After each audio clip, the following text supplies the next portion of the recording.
Like, how can I still approach food in a way that's going to be supportive of my health and at the same time not like push myself into more restriction? Essentially, how can I leave dieting culture, toxic dieting culture, and still be healthy, still support my health? Hi folks, welcome to my channel, or welcome back. My name is Kat. I'm a licensed registered dietitian nutritionist, and on this channel we like to talk about weight inclusive and weight neutral focused approaches to health, as well as diving into scammy and, in my opinion, unethical nutrition related businesses, products, mostly nutrition related MLMs, and other fear-mongering nutrition-related claims. Now, in today's video, it's kind of going to be a little bit similar to my most recent video, which was talking about the nuances of transitioning from a traditional kind of dieting approach to a more intuitive, mindful, and kind eating approach. So there is going to be some overlap just with the nature of the topic, but with a little bit of different focus. In the last video, we were really talking about that transition period and the kind of confusion that often is accompanied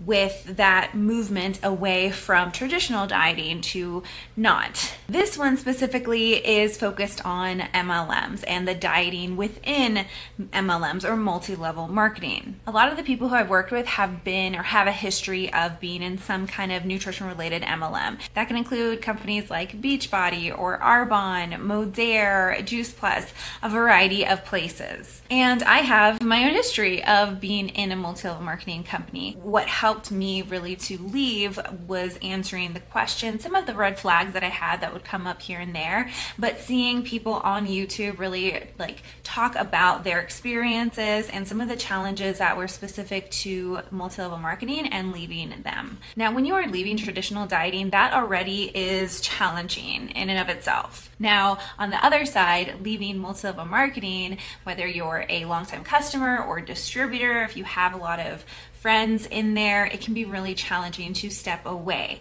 When you put them both together, when you're leaving the dieting within an MLM and you're leaving the MLM, that can make it really, really challenging. And so my goal with this video specifically is to talk to those people, or people who you might want to support who might be in a similar situation. So leaving the world of nutrition related MLM, some thoughts, some ways that might be helpful in doing that. And on top of that, if it is someone who still wants to maintain somewhat of a healthy kind of lifestyle. So if all that sounds good to you, let's go.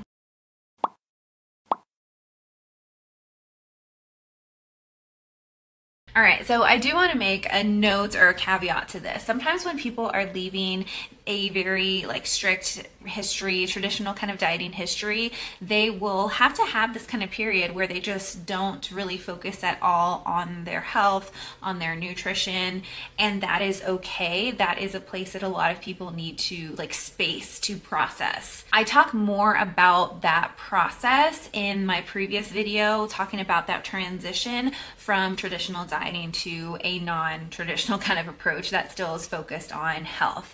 So if you have specific questions on that, they're related. That's how I was talking about how there's like kind of an overlap with that video and this video. I think there still are enough different to fit into their own videos. So that one, the last video, which I will leave in the cards and down below, that one's really focused on moving away from traditional dieting and giving some more ideas and support around being able to still focus on that health piece. We'll talk about that in this video, but it's just a little bit more in depth on that piece. Okay, so what happens when or if you are in a multi-level marketing company and you come to a conclusion, or you're kind of processing some thoughts that counting containers of food or following their specific list of rules for whatever that diet is, if that's not helpful or in alignment with just our joy around eating. When we talk about health, we have to remember that it's not just physical health, but also other aspects of health, including social, emotional, and mental well-being. And so if we're doing something that might be supportive of physical health in some way, but it's harming those other aspects of health, then it's not really overall healthy. And so what do we do if we come to that conclusion, but we're still kind of processing and maybe haven't stepped away fully from MLM? And you might be thinking like, how can I still approach food in a way that's going to be supportive of my health and at the same time not like push myself into more restriction? Essentially, how can I leave dieting culture, toxic dieting culture, and still be healthy, still support my health? Now, when we're talking about the MLM side of things, I have some of my own thoughts and experiences, but as far as recommendations for other people, I really like to focus on my like lane, which would be nutrition. And I am not a mental health professional. And so for the MLM side of things and leaving that, I will go ahead and refer to Megan Williams. She is a licensed mental health professional, and I will leave the link for her Leaving MLM workbook down below. It is a great resource to have. Now, on top of that, though, I really wanted to talk about the dieting part, leaving the dieting culture within MLM. That part is within my scope, and that part I really not love because I don't like people to go through that, but I love digging into that. Now, regardless of the diet, when you have recognized that there is that restriction that is not in alignment with those other aspects of health, there can be a lot of different emotions that come up around that with that kind of understanding. There can be feelings of grief for like losing the idea that there is this kind of perfect diet, or that this plan is going to provide like so much whatever positive outcome that you maybe expected or believed or wished that it would have. Like the grief from false promises of that specific dieting plan or those MLM supplements. There might be some shame or guilt for being part of the promotion of that kind of program as well. Now, to work through moving from MLM to non-MLM when it comes to approaching nutrition, that can be a lot to kind of unpack, and the amount of time that it takes, there's no one size fits all, and there's no expectation for it to meet like a specific time amount for someone. I have worked with people to really step away from toxic dieting behaviors and multi-level marketing companies in like 3 months. Sometimes it's been a year where they really start to feel more confident. It really depends on that person and how much time and availability and just energy they have to peel back those layers and really work on their relationship with food. So there's no like set amount of time that it should take. Dieting in itself can be a huge part of someone's identity. Regardless of the type of diet, there's usually people who will be like all in of one specific kind of like fad like diet. Like they will make it their personality of like that is what they do. They are like fill in the blank diet. The practices, the rules, the restrictions are a huge part of a lot of people's lives because of the amount of energy that is taken to follow those rules and to be within those, like that framework, whatever it is. And at the same time, some people can find that their stress levels increase a little bit, their frustration around food, potentially some loss of self-esteem whenever they're not able to follow those rules 100%. Because of that, they may ultimately decide to take those intentional steps away from that program. And so if they have kind of tied that diet, whatever it is, as part of their personality, that can be really challenging. And we can see that a lot in MLM diets like Beachbody or Body or Modere. We have people who are very much, maybe they did not put any intention into their nutrition before joining that program. And that program really, with the supports of other distributors, really encourage them to just approach nutrition a little bit more intentionally, even if it's not a way that I would recommend. But let's say they did get some benefit out of it. Even recognizing some red flags, but also recognizing some of the positives that they got out of it, that's enough to be really, really confusing, especially if they did like identify themselves, or if they were a distributor, a like really big fan or supporter of that program. And so a recommendation for that is to just spend a little bit of time of recognizing like the positives and the negatives that came from that, and asking some more questions related to that experience. Like even the idea of what is good with not changing, what is good with staying in that kind of program, what is good about not deconstructing from diet behaviors, diet mentality, what am I losing by giving up dieting? Within those questions, that's where I found that people are kind of like stuck between like shedding those toxic dieting behaviors versus stepping away from that. So really understanding and getting a better idea out of your head of like what are you going to lose by stepping away from it. Sometimes just like writing it down on paper or verbalizing it can really help to kind of like unscramble those thoughts a little bit and really start to make a case or a stronger case for the reason of moving, even though there might be some positives of staying, which there probably is going to be some positives. Otherwise, you probably wouldn't be there, right, in the first place, or be there at all. And so just recognizing where some of the reasons that are holding you back and like the strength of them, that can help to kind of just continue to unpack those layers and of moving away from toxic dieting behaviors. Another couple of questions that can be really helpful in that time is kind of identifying or asking if there's any sort of like support or community that can help really with some of those kind of changes and approaches. There are a couple of different activities that I love to do with people or recommend. The first one, this one I got from Jill Castle. I will also leave a link to her book down below. Now, she is a pediatric dietitian, and actually at one of her kind of seminars that I was at, she went through this prompt with us. It was a group of dietitians, and she went through it with us so that we could use it with our clients and with other people and just share this activity. And so I'm really grateful for her for showing us that and breaking it down. And I think it's just really powerful. So the idea is it's kind of like a tree activity. You're going to make like or draw a tree, and you have different steps. So the first step is to draw the roots, and while you are drawing the roots, you're writing a few words that describe how food and eating was like for you at home when you were a child. So this can be positive words or negative words or neutral.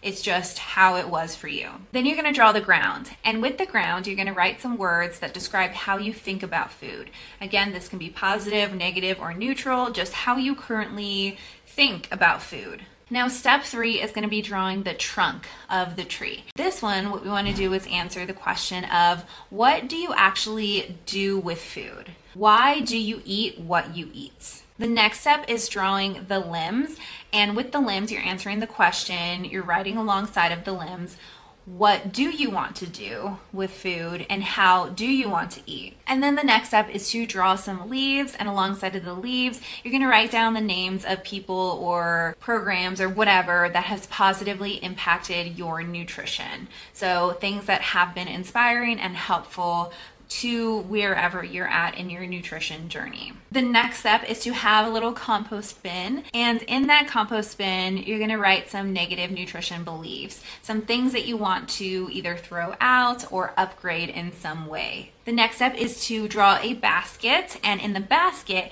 you're going to write down some positive characteristics or positive food habits that you possess currently. So things that are really positive characteristic wise that you possess. And the last step, step 8, you're going to draw some flowers, and with those flowers you're answering the question of what legacy do you want to leave regarding nutrition and food. So this gives us a broad picture that can help us to identify different places where we can zoom in a little bit and explore, or also zoom in and focus on. So it gives us kind of this overview roadmap of positives and negatives, neutralities, just things that depending on where the conversation is going and where the coaching or nutrition counseling is going, where we can begin to like focus on. So I think it's really helpful for getting the story of our food and our nutrition history, our food history out onto paper. I think it does a really great job of that. So I really encourage you to do this kind of food history exercise. The next activity is this kind of destination postcard. And basically the idea is that we're often focused on what we like don't want to do or what we don't want from something, and the destination postcard is focused on what we do want. It gives us more clarity and can just kind of be more uplifting with our focus while at the same time deconstructing that diet mentality. And so with the destination postcard, we're thinking about like a year down the line or 5 years down the line, and you're kind of creating this idea of where you want to be in that time frame. So like, where do you want to be? What do you want to be doing? How do you want to feel? What adventures do you want to be having? How do those things kind of align with your identity, your values, your priorities? And from there we can kind of take a look at all of those and see which ones resonate with you the most, and then with those that resonate with you the most, that's also where we can begin to put our focus on where we really want to like attack first, essentially. Focus in wise with nutrition counseling, nutrition coaching. Examples might be that you want to feel confident and agile in the gym, or you want to sleep better, feel more in control of stress levels, or you want to support more solid, dense, healthy bones or more muscle muscle, or overall just have a nutrient-rich intake of foods. And those are just some examples, but it can literally be like whatever. All right, so that wraps it up for that first kind of part, the like losing of community, potentially some parts of identity. That piece is really the first place that I have seen have been helpful or beneficial while moving away from an MLM focused nutrition program. The next step I would say would then be to focus on, or to kind of begin to approach, the idea of food neutrality. Now, food neutrality is something that I've spoken about on many of my videos. I don't want to like repeat all of my videos. I love talking about food neutrality, but I don't want to make people just be like, oh, she's saying the same things over and over again. Basically, you're just moving away from the idea of good food and bad food. You can bring to the neutral spot and recognize some positives and negatives depending on the situation and the context in which you are to consume that food or needing to consume that food. So really quick, short example, if you're going to be doing a heavy deadlift or heavy back squat, having something that's really easy to digest, going to give you a quick energy. Sometimes lifters like having like gummy bears or some kind of like really sugary breakfast cereal that is going to provide their muscles with that quick energy that they're going to need while they're working on heavy deadlift sets. In that moment, a handful of kale is not going to be really beneficial for them. It's not going to give them the energy that they need. Probably going to give a little bit of gastric discomfort if they're like just eating that on its own. So like in that context, those gummy bears are going to make more sense. Like how it breaks down into that glucose, give their muscles that quick energy to do that quick movement. So we're taking the gummy bears outside of the good and bad categories. We're taking the kale outside of the good and bad categories, putting them in neutral and seeing where they fit in within the context and making empowered choices from there rather than following a good food list and a bad food list. And when you're having those positives and negatives that a food can provide, it's also important to recognize that food is not just for fuel, and that the joy of eating and that foods can bring is also something that can be taken into consideration and is important when making those choices within the context. The next part is self-compassion. Again, this is one of the things that I've talked about a lot and kind of broken down in several videos. There's three main parts of self-compassion, and I really base it off. I don't base it off, like it is work from Dr. Kristen Neff, who is a leading researcher in the field of self-compassion. She's a professor at the University of Texas, the last time I checked, and she's just great. And she breaks down that self-compassion into three pieces. Kind of summarize, there is that common humanity piece where you recognize that within self-kindness that everybody has challenges, everybody makes mistakes, everybody has those days, like everyone can feel inadequate at some times. And so recognizing that within self-compassion is really like just that common humanity piece, that you're not alone and that you can bring some kindness into recognition that you're not alone. Another aspect of it is that self-kindness is not self-indulgent, self-destructive patterns of behavior. We're doing things that ultimately sustain us and that are kind for our bodies, for our whole self. And that's a common kind of fear that I hear from people as they are moving away from traditional dieting or like a multi-level marketing dieting program. They feel like they might move into a place where they're doing things that aren't really supportive of their physical health. While that might be part of their journey for a little bit of time, just like that as the pendulum swings of restriction to kind of overconsumption potentially for some people, that is not a place where one stays for very long. Typically it's going to, unlike there's always outliers, right? But typically that restriction piece can lead to that kind of where it feels very like uncontrolled as far as intake goes. But as we kind of move to those less extremes on either side of the pendulum swing, that's where we can make those more self-compassionate choices and really do things, or self-kind choices, and really do things that are in alignment with our health and with our overall physical health, but also mental, social, and emotional well-being. And then the other aspect of self-kindness that she discusses or she talks about is that mindfulness piece, that part where we can look at ourselves kind of as like an anthropologist almost and have that kind of observation without judgment. That observation piece is non-judgmental, and it really helps us to have this kind of awareness of what's going on. And harnessing all three of those areas within self-kindness is really important while moving away from, in my opinion, while moving away from a multi-level marketing company company, specifically a nutrition one, especially if you have gotten people onto the program or like helped sell them as part of the supplements. That kindness piece, that self-kindness piece is really, really important, because I have not come across somebody who has not felt like some guilt or like shame for encouraging other people to be part of an MLM company. I know I've talked about that as part of my story. I'll also try to leave a link to talking about my experience within multi-level marketing. I shared it also somewhat recently on an interview with Marco that I'll also try to have a link down below, but there was just a lot of guilt. There's a lot of shame that took several years to work through. And so that self-kindness piece I think is so important, not just for moving away from traditional dieting, but also specifically moving away from MLMs. Okay, another really important thing to kind of work through or focus on when leaving MLM dieting is the idea, recognizing that there is not these like one specific kind of supplement, brand, or product that's gonna do more benefits than what we already know as the foundational, nutrient-dense, evidence-based intake would, right? Like sometimes we might need supplements. There are very real times, cases where